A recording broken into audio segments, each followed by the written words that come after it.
Chin, hi Chin. Inyong camera, bati ka muna. Binabati ko nga po pala yung nanay ko, kay Nanay Nena, kay Uncle Ferdy, kay Daddy Boy, sa mama ko na nasa Japan, sa kapatid ko, tsaka sa mama ng asawa ko. Hello po, I love you. Okay, teka. Asan mama mo? Nasa Japan po, hindi ko po totaling mama yun, Kuya Half Bin. lang, half mother lang. Adopted niya po ako. Adopted ka. Asan yung tunay mong nanay? Lapit ka sa mic. Hindi ko po alam eh.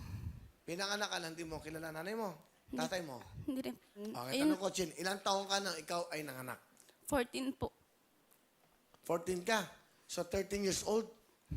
14 din po, Kuya Bill. Bali, ano po kasi yun, March po ako nabuntis, tapos December po ako nanganak. So, at the age of 14, siyempre meron ka na. Ito bang lalaking to kasama mo sa buhay mo? O itong lalaking to nagka-baby ka? Siya ba? Ang Opo. tatay? Opo. So, Siya po. magkasal ba kayo? Hindi po. Hindi pa po. Saan mo siya nakilala? Bali, ano po, Will, maglaban po kami sa dance competition dati. Tapos, hindi ko po alam na yung pinapasukan ko pong school, doon din po siya nag-aaral. Kilala mo? Sige. Pinapakilala ko nga po palang napaka-cute at napakasipag kong asawa, si June!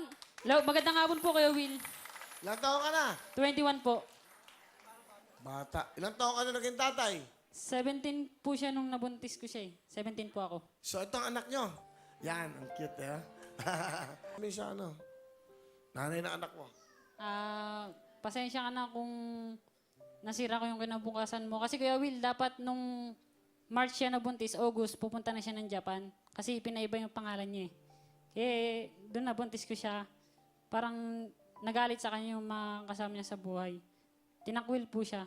Kaya po ngayon, parang gusto ko sabihin na salamat. Kasi kahit ganyan yung nangyari sa atin, ikaw pa rin yung pinili ko. Kasi nasa isip ko, Kuya Will, dahil 17 pa lang ako, gusto ko palaglag yung bata eh. Kasi wala pa ako sa ginabayan lang talaga ng magulang ko, kaya sabi sa akin, ituloy ko yun. Pero hindi ko sa niya sinabi na gusto ko ipalaglag yun. Nasa sa akin lang. Tapos sinabi ko lang sa magulang ko. Sabi ko lang ng magulang ko, ipagpatuloy ko daw yung gusto kong mangyari. Kahit na mahirap lang tayo, tuloy pa rin ang buhay kasi ito na yung sinimulan natin eh. Kaya tatapusin natin ito na masaya. Mahal na mahal kita. Mabs, thank you kasi kahit na alam kong pareho pa tayong bata, ginawa mo yung best mo para sa amin ni baby. Alam ko namang napakahirap magtinda ng isda araw-araw. Pero ginagawa mo para sa amin.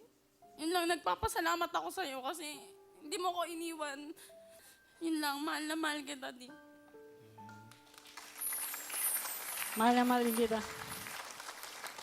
At least hindi ba, maganda magkasama kayo. Yan, pinaglalaban yung pagmamahalan nyo. Ano gusto mo sabihin sa anak mo, John? Ikaw, bihan mo lang siya.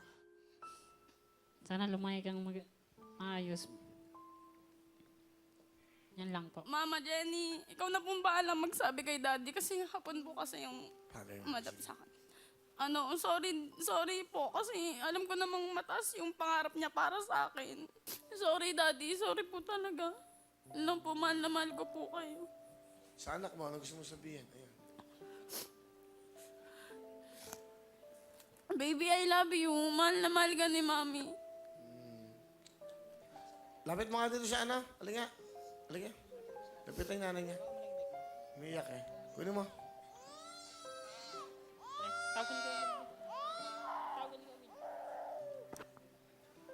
Sa akin, hindi sa akin. Sa kanya. Baka humingi ng pera yan. Ayan na. Eh, mama, si mama. Hindi, Mama. Mama. Oh. Diyos kong babata niyo pa. Oh. Ano ba?